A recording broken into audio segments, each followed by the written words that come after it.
talk about the 1024 to infinity lens.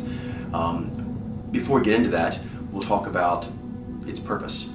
Its purpose is part of the general purpose of pod layer theory, which is to remove apparent paradoxes in a lot of thinking that humans are doing that's causing for a lot of discord and disharmony and loss, waste, and so forth.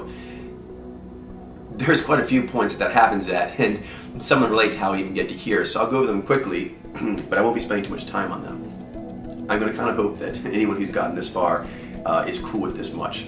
If not, you may have to go to remedial class, because I can't deal with anyone who's that stupid. Seriously. I just have to be honest with you. What are we talking about? Cosmic evolution. It happened. Okay. Then we have solar evolution, planetary evolution, geological evolution. I'll stop there. That can't be a problem for anyone I'm going to be talking with. If you don't know science for the way the world works, then you just have to go and read that stuff, because that's ridiculous. Biological evolution. Okay. Again, biological evolution is part of the cosmic evolution. That is part of pod layer theory. And then animal evolution is part of the biological evolution. You see, as we get, you're like, no duh. As we go further along, this loses some people. It's annoying and surprising how this loses people. Primate evolution, part of animal evolution. Human evolution is part of primate evolution. And finally, pod layer evolution is part of human. And pod layer evolution is sort of, in this context, means the psyche of humans. How that's been evolving. And that's been evolving as part of human evolution, which is back through all the other evolutions back to the beginning of the cosmos and beyond. So, the 1024 to infinity lens is a way we use to look at other humans and oneself in order to understand all humans, so there's no paradoxes between yourself and other humans. Because there are so many apparent paradoxes out there right now based on the current memes, and so we have to have a clear lens to just see right through that. So, we'll start with, well, the basic build-up is there are a sequence of numbers, sort of sacred numbers, that you want to focus on and make sure you are okay with. And if you're not, you need to study Mojo more, you need to study life more, you need to study yourself more, because they are here. They are facts of life, they're facts of this universe we live in and the natural laws that make it unfold.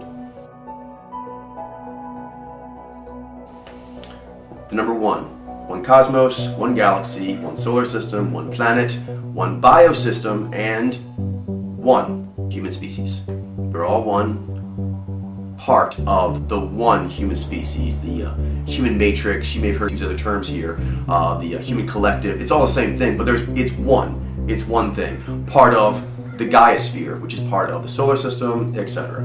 Okay. So, there's a lot of paradoxes, though, or apparent paradoxes within this one species, and that's where the 1024 to infinity lens comes in. In order to understand this material, you'll have to already be familiar with the social alchemy groups and those basic ideas.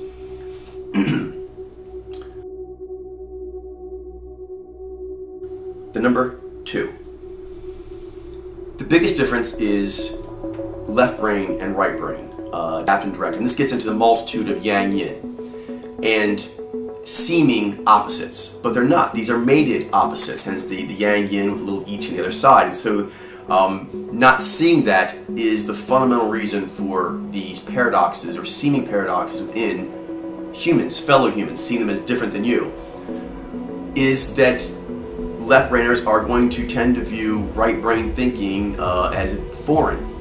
Right-brainers think left-brain thinking as more foreign. So at a fundamental level, humans are one species, but they have two radically different ways of doing it, but they fit together.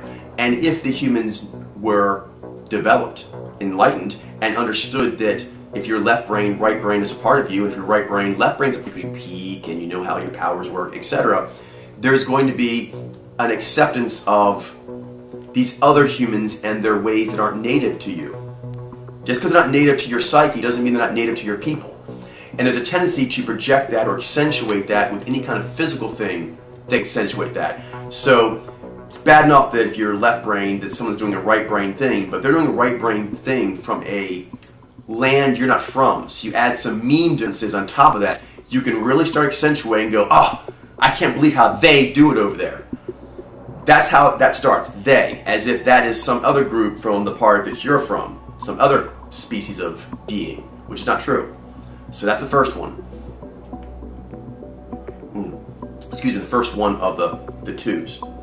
There's a few more. Next is objective and subjective. That's another one. Is subjectives have a tendency to view objective as being acting too much before they think, and vice versa. Subjectives, they think too much. They don't just do. Okay, so you need both. The collective needs both. If the collective didn't have both objectives and subjectives, we would not be the awesome, state-of-the-art species this cosmos has created. So do not be hating on the best thing the cosmos has made. That just makes you a cosmic fool, and I won't deal with you. You have to be at least that smart for me. I'll deal with you. Okay, next, interpretive and literal. This is another big difference between those who take in information some way that is pattern-based versus detail-based. But if you think about making a picture, you need all the details that build up the picture, and the picture must be filled in with the details. Either way, the picture would not actually be the picture. You would have some incompetent thing, some incomplete thing. And that's why you must have these seeming opposites pair up. These seeming dualities become non-dualities. That's very important. We must see these. We're beyond dualities. We're all into, like, you know, super fractions at this point. All these things are so different than us. We have to unfracture ourselves as a human species. Okay, next, logic-based and values-based. Another big one is if the logic-based way of doing things was to be on its own, we wouldn't be humans.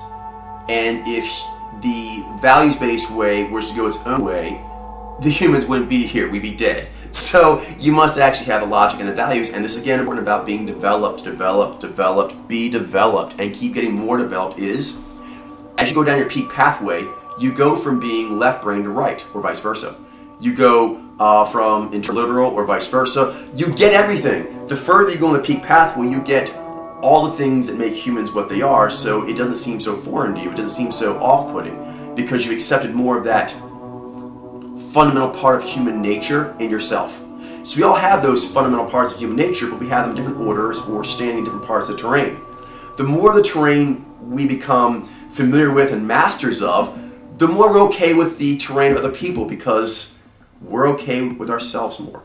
Most humans are not okay with other humans because they're not okay with themselves. And that's very sad and tragic, and we're going to change that. Okay. Last one, this is another big one, is of the twos, is perceiver and discerner. This can be sort of a similar way to objective and subjective, which is one thinks too much before acting, the other one acts too much before thinking. This is becoming liquidy in order to gain more information. That's cool, but being liquidy is also not having a position. So position is also very, very important, but then you're not liquidy taking in information. So again, you'd have to have both, and the more a person is comfortable with their perception and discernment powers, the more they're comfortable with another person who may lead with a different one. If you're cool, say you're a perceiver, discerner, whatever first, and you have the second power really good, then another person, for example, your inverse mojo, who has it flipped, that's more, you see why the social alchemy is fundamental in being developed. You have to be around these other mojos that are nearer to you in configuration, and then get very happy that you know them. Very happy that he teach you about their ways of seeing things, and then keep expanding that out until you get, that's right, all of us, all the humans, because we are all connected in some way. So, next, 4. We see more variation now. There are a couple of these sets of 4. First is the source song. So you have those who favor interpretive perceptions, or literal perceptions, values-based discernments, or logic-based discernments. This is a fundamental difference in the way their story runs. What they consider to be the building blocks, the fundamental pillars of their heroic story. But everyone's story has these other pillars that are sub-pillars until they have all the pillars. But other humans in a different configuration have different pillars that are very maybe foreign ones. They're longer ones in your trip, but for them that's like right next door. But the more you are okay with your entire terrain, you can get much cooler with everyone's terrain and more of their terrain. Again, that's where the disharmonies come in, is when a human pulls away from another human, goes, that's not like me, I can't see that as part of myself or people I'm a part of, I don't get that. And boom, and then you shut the person off, you dehumanize them, they're an it in some way. And so we have to stop that, because it's not cool. Let's see, lifestyle. Lifestyle refers to, it's another big ones, it's one of the big two, is the perception and the discernment of choice, whether it is literal or interpretive, plus whether the discernment is values or logic-based. This is where you really start seeing, that was kind of like almost the math of it, but where you really see it playing out in life quite a bit is where it comes to those lifestyles. Seeing the way other people do those lifestyles can seem very, very, how do they live like that? And that's important, that this would happen in your own village. If you had all the same memes as everyone else in your village, still there's going to be some in the village that do it like that, who do a romantic lifestyle or a cerebral lifestyle or a sensualist lifestyle or a practical lifestyle, and you don't get living like how do you go through life living like that? I mean, how's that a life? That sounds funny. Right then, even your own village, you're kind of writing off some of them. So it starts right at home. This is all with your family, where you start writing off some of them because you're like, jeez. I mean, you love them so much, but you are starting to lessen your view of them as a human you really can like bond with, that you can be with, that you value as being like you. Okay, because this is well known in like sociology that animals, and this is actually like animals besides humans and primates, that seem more like you, more mammalian, more they mate. Things like that make an animal seem somewhat human. Humans treat them more humanely. This is well known in sociology. Animals that seem less like human get treated less human. So this goes all the way back to actually humans themselves. Humans that seem less like you will treat less humanly. It starts right there. Okay. Change flow. That has to do with the comfortability with change as opposed to comfortability with maintaining, which is a dichotomy that has to be balanced. And there's like 4 waves to that. Wave 1, wave 2, wave 3, wave 4, with the first waves having more interpretive and less literal, and then the third, fourth waves having more literal, less interpretive. You need all 4 waves. There's no operation, there's no part of humanity that does not involve all those processes. But it is natural for a human who is gifted in a certain wave to think that's how things happen. Those other waves are really just subordinate waves to help that wave do what it does in the process flow. Or maybe some of those waves don't even exist, they're figments of people's imagination, or they aren't figments, they're overvalued.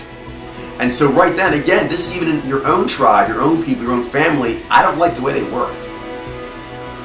That's one location, one time in history. You start spreading out those differences across geographical locations and historical times, the memes build up, the differences in that way builds up, and lots of hate can happen. Hate against your own people, which is the other humans. Okay. Special Club. Special Club is doing a lot with, similar to Change Flow, kind of similar to that one, it's how you like doing things. It's what's a fulfilling landscape. If you were to imagine a fulfilling landscape, so to speak, that you are actually occupying, there's 4 different ideals. Some people like it more engaging, some people like it more retiring, some people like it more literal in perceptions or experience, more abstract and conceptual. Hey, those are all great parties. Maybe not all great parties for you, but all great parties. But right then, it's like, one thing Change Flow's like, they don't know how to work. I'm like, they don't know how to play. It sounds funny, but but again, these are ways of writing off people that are like, even your own backyard. So you imagine adding memes or differences of geography or time, and it just worse. So you really have to start at home. And that's how we do social alchemy. Start with the mojos that are close to you, and then work your way out to all of them. Start with humans nearby you and realize they're all mojos of humans, and then start going on TV and realizing, wow, all the actors I like, all the people from other countries I know of, that's how it starts, and you realize, oh wow, we're all in it together. And we are, we're in it together, so we have to win it together. What's next? Perception, discernment, these are two different ones.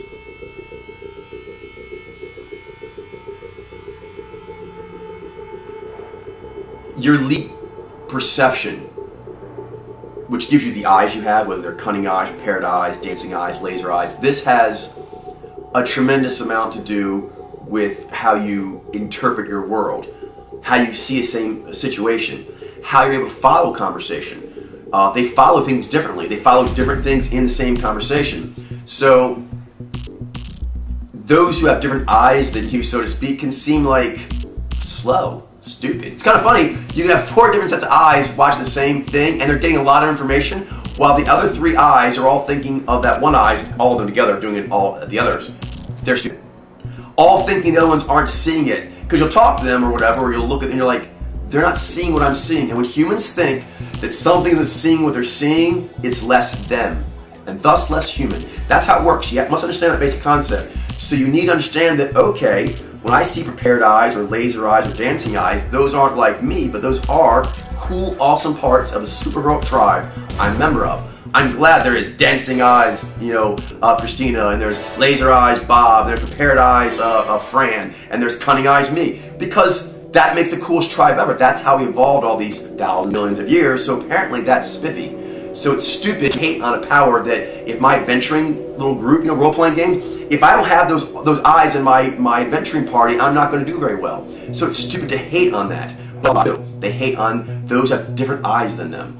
This goes to discernment, so I won't spend a lot of time on it, it's kind of the same thing, but the face, what kind of face you have, Jai face, G face, Z face, or Xi face, is you're watching a movie, you're watching a political rally, you're watching a chess match, you're watching anything, and you just look at people's faces and they're not reacting the same to them. They're impassive when you would be emotional, or they're emotional when you would be impassive, and you're just, what? And again, that begins this, how does Bob, that relative at dinner, you're like, how does Bob even think? And that starts it, and that's a startup. I don't hang out with Bob. I don't think much of Bob. I could probably drop Bob off of the I get gifts for list. You have lots of relatives, you don't get gifts for all of them. There's that drop off list, and it tends to be with, I get them, I hang out with them. And that's, if I don't hang out with them or can't get them, then, well, there's only so much energy to go around.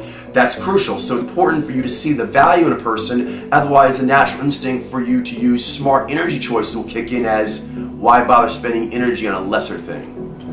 That's ugly, but that is part of nature. All animals do this. The masterful, heroic, humane thing to do is to realize that I must know what I'm looking at, and then I see its value, and then I act accordingly. That's how you do it. Next. Psyche priority. This is another big one. You got the subjective perceivers, you got the objective discerners, you got the subjective discerners, and the objective perceivers. They have radically different things that basically linchpin their life, that lead, that's how it starts. You start with that priority, and all the priorities are subordinate. So, you come home, and someone's doing something on a different priority of the psyche than you would, and you're like, why is that so important to them? How is not this other priority not important to them? I don't get how they work. And again, that starts the beginning of the metaphysical write-off, which we don't want. So again, if you have priorities, you have 2 on your near side, you have to go get the other 2 priorities on the far side. If you do that, if you get developed, you'll become more comfortable with all 4 of your own priorities. And so if another person leads with one of those 4 that's not the one you lead with, you're like, okay, not me, but I get it. That's crucial. Okay. Huge one, shades of me.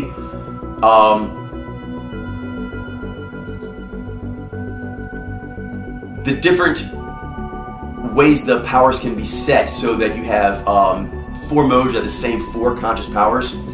This makes for a rhythm. There's a natural rhythm to that.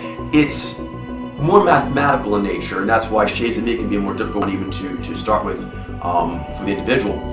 But it does have a rhythm to it that's different than the other shades of me.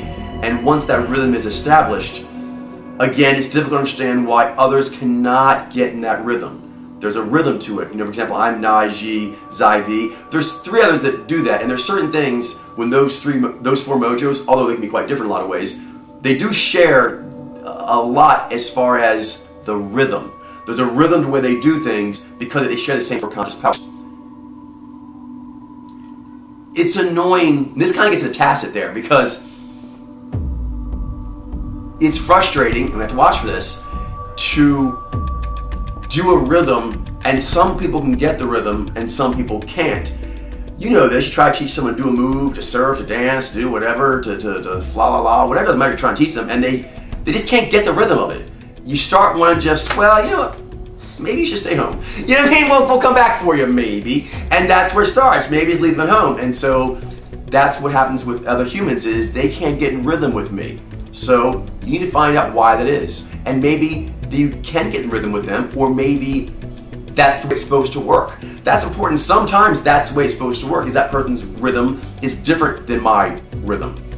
In fact, if everyone had, this is crucial, if everyone had my eyes, my rhythm, my face, all these things, it wouldn't work. And it wouldn't be not this awesome human collective that we have. Okay. Now, moving up to 8, we're getting more differentials here. You have the 4 priorities, but there's 8 powers. So you're gonna have what we call, the source mojos, Nai Alpha, Jai Alpha, etc. That's such an all-pervasive force in the psyche that it colors, as we mentioned, everything else. It's a constant signal. And that is something that must really be understood if you understand yourself and how it relates to others, how your signal affects them, and how their signal is different than yours. That they use a different power of the 8 you have, and that is the star, the absolute star of the show. And it needs to be like that. We have to have each of the powers that have stars that do it, have like heroes, ultra heroes at that power. Basically a league of specialty heroes. However, that lends to the different specialties vying as they do in the psyche in a nice, beautiful way out here.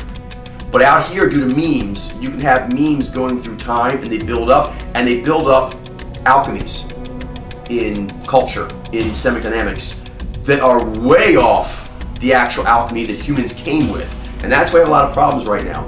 Is because we actually have a natural alchemy in our own psyche and with the social alchemies as it relates to the other bubbles with people we make. But memes are doing their own thing.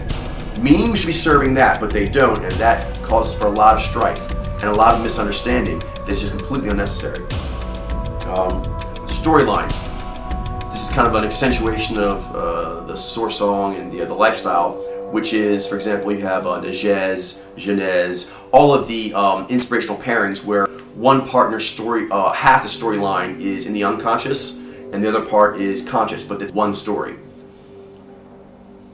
Humans, first of all, have to get in touch with the other half of their storyline, for one thing. But then you have to go further and recognize that that storyline would not make sense without the other 6 storylines, the other 7 storylines. That as heroic as Genez are, as Nejez are, there is part of the story that is more of a complementary, auxiliary part in your story, but clearly needs to be in a lead capacity in another, not your story, but in some of the story there are sub-storylines. For example, like if you are Genez, that means the values-based channel for her and is first, perception channel is second, literal channel is third, and logic channel is fourth. But a world that ran like that exclusively wouldn't work. Any of the storylines that ran that way exclusively wouldn't work. That's why we have, it's actually more than 8, but minimum there's 8 storylines based on the paired inspirationals. Okay. So, try to find some love in other people's storylines that aren't your own. But in order to do that, that's a cliche, but it's true. You have to love yourself. You start with loving your top 2 powers, which will lead you, if you service them correctly, into maturing in your 3rd and 4th power, which will lead you into reaching your unconscious 4 powers, which will lead you into touching the elements that affect all humans. Now they're in that ratio for you, and you always have to go in that line, but you can see all 8 vistas, which will allow you to understand someone else who starts at another place. Okay, well they start in that far vista for me. That's their home. But I do like when I go to that vista. It's my 6th or 7th or 8th vista, but it is part of me, and I love that part of me, and I would hate if I didn't have it. I wouldn't be me if I didn't have all 8 powers. So it's, again, that automatically makes someone else who leads with that. That's cool, because I do like all 8 of those. You have to. And that's not easy. I'm not saying it's easy, but it's something that must be strived for. Okay. Gameplay. This is an accentuation of the rhythm that you saw in the Shades of Me. With inverse mojos, those are the 2 of the Shades of Me that are actually the same size. So their rhythm is pretty much like it's actually like the same gameplay style. So for example, I'm a Nai-Ji. The Ji-Nai is my inverse mojo. Those are what we call the directive romantics, and they play a certain way. I'm not going to get into that right now, I'm doing my filming for the Nai-Ji, but all of the inverse mojos, they have a way they play. And because they play that way, they can play very, very fast and very, very hard. And it's annoying when people can't keep up and they miss things. And no one can keep up with someone at their gameplay style. That's what they do. It's supposed to be like that. You're supposed to like that they do that, because that makes it try better, and like the fact that you have your own and you do it your way. And it's cool because humans, all of us, we got it all. With all humans, we got all these storylines, so we miss nothing. Once you start hating on a human, you start cutting out the human's storyline. So think about that. You can't, there's no way around that. Alright, so now the number 16. There are 16 mojo configurations. This is now an accentuation really of everything that's come so far, is to realize that the way I see things, as you mentioned before, is that for her, Jai, Ni, Vi to Z, then unconscious with the Ji to the Nai to the V to the Zai. That is a very, very particular way of seeing the universe, and it's awesome. So first you have to love that that is as it is. But if you love that gorgeous spiral pattern, you fall in love with what made it. And that is the human collective. The human collective makes humans like that. That's why you're awesome design. Because there's actually 15 other ones, and they're really cool too. You're part of this most awesome set ever. This most awesome collective collection that the cosmos has ever made. So fall in love with your peaking pathway, and you can't help but fall in love with that of the other humans. The further you go in your own peaking, the more you'll love the peaking of others and realize that their peaking and yours actually are one.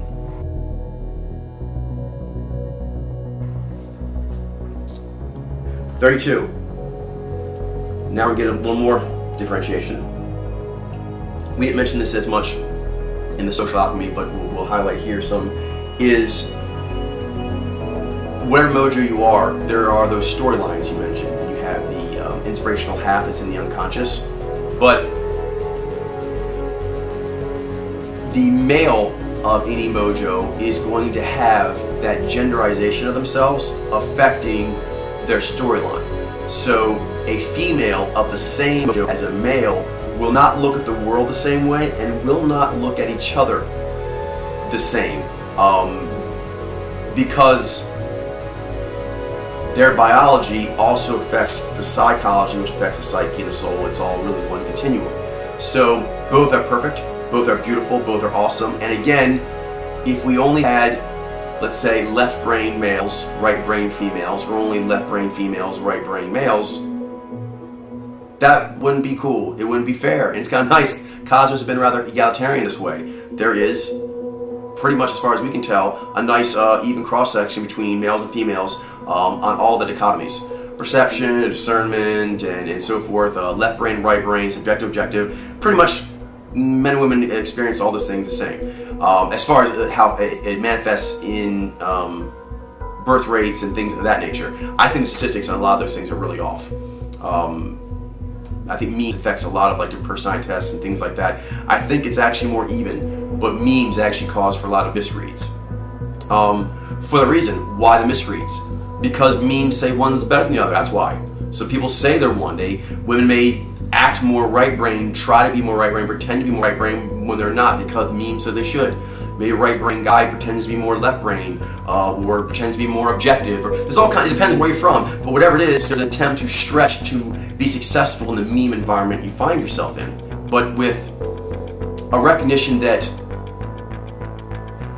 there is a way Cosmos designed us to have the most awesome party ever, with lovers for everyone, with food, work, play for everyone, with missions, excitement, danger, reward, recovery. It's the story covers it all. Only if it works like that, though. If there were no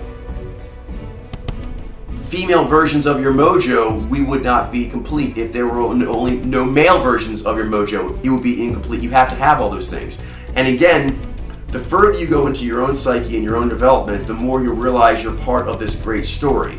And that story breaks down. You break down.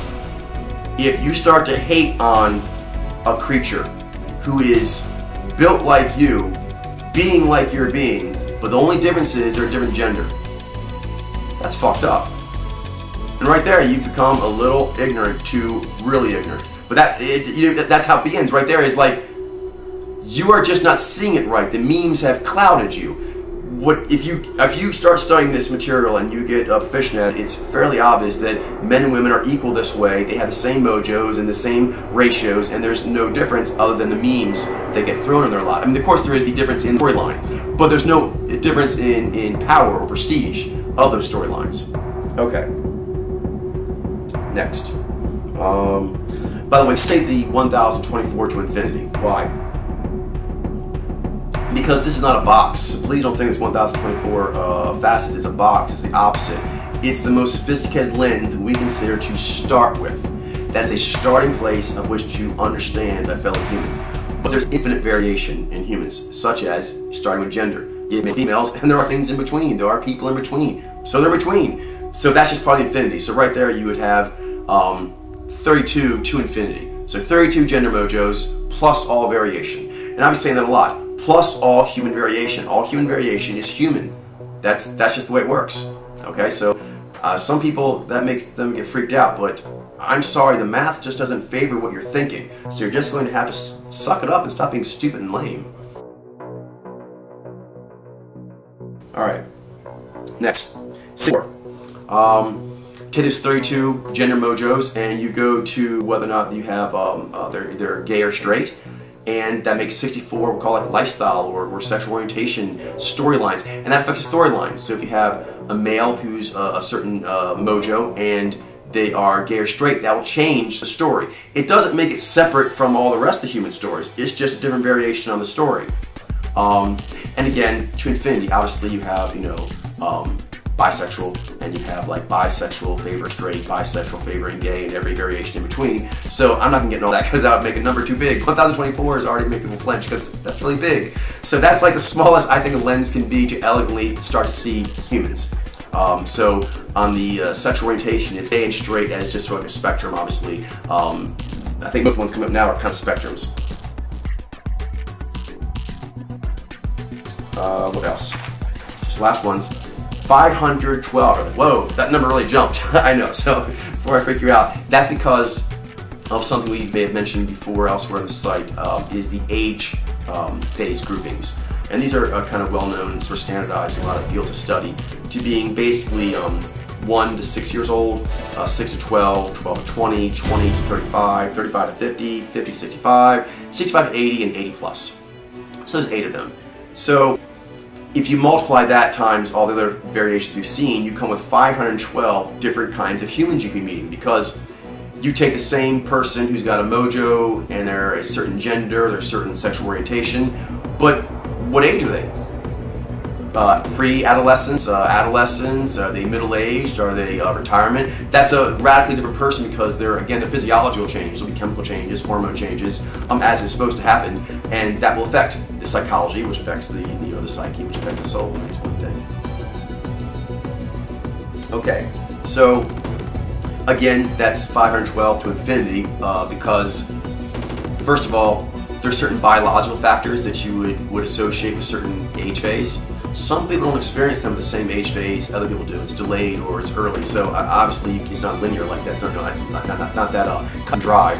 And people are living longer. Yay! So actually most of the age group phases are like 15 years as you get older. So the last one was 80 plus.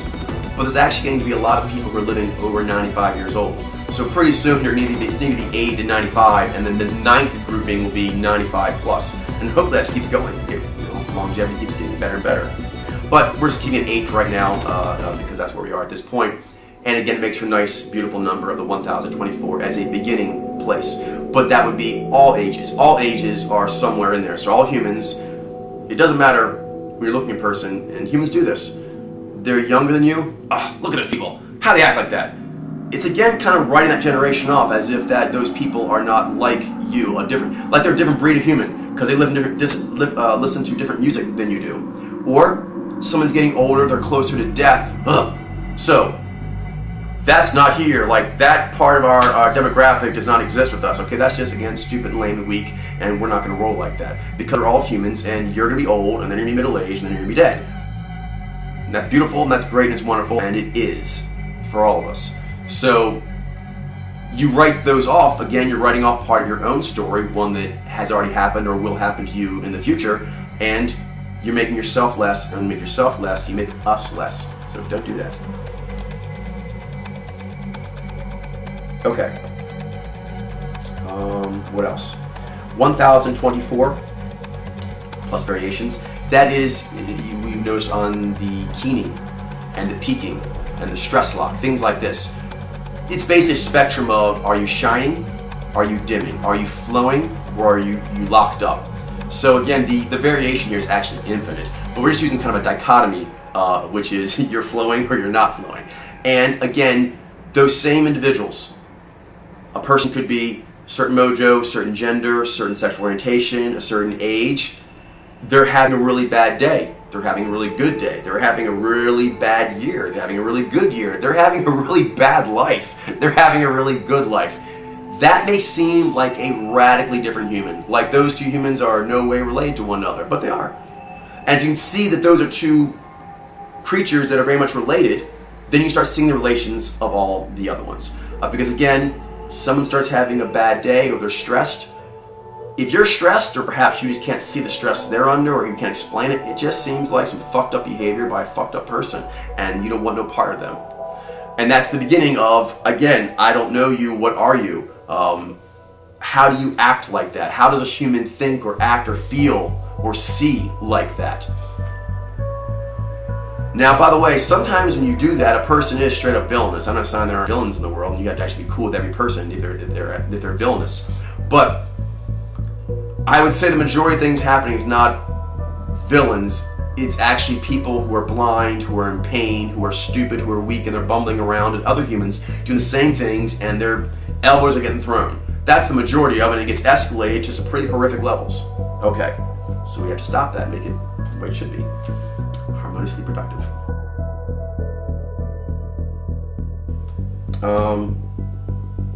Finally, energy evolving is we came into it, we will go out that way. So you saw one cosmos, one energy evolving, one planetary, yada yada yada, to the evolution of the geology and the biology to us. And now we showed all the variations of humans, and all that seems incredibly varied. 1024. It's incredibly varied, but if you think about these two things, A, it's very elegant when you think about there's nearly 7 billion people and they all fit into this lens. And also that it is the tree. It is the tree of life of our psyches evolving, the consciousness of humans evolving.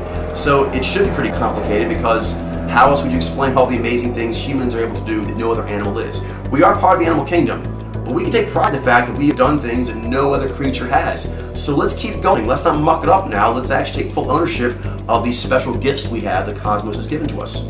I'm going to go Uncle Ben on you. With great power comes great responsibility. So you're born to be a hero. That means, well, you have to be a hero. That means being a pioneer, no matter where we go. So humans, as we evolve, we will always have this relationship as a single collective, but we don't know where we're going to go next. We don't know what we're going to evolve into next. We evolved from primates. We are now the most superior primate, but we're the most superior primate to date. We're going to evolve into something even more superior than we are now. And that's a good thing. You should look forward to that. You should look forward to that for your children and for the generations to come. It should inspire you. So that is where we fall into it. We are the greatest thing the cosmos has evolved to date, and we have an open, just heroic, pioneering vista to just set ourselves to. All our energies, all our passions, all our knowledges, all our strengths, it's right there, and it demands that we do it. It demands that we get off this planet, we go to Mars, we go out to the galaxy, and we become the stewards of this cosmos. That we don't stay on this planet, overpopulate, blow ourselves up. I mean, that really, with all these heroic powers we have, we're better than that. We're better than that, and we're going to show it. So, I look forward to talking to you more. Bye-bye.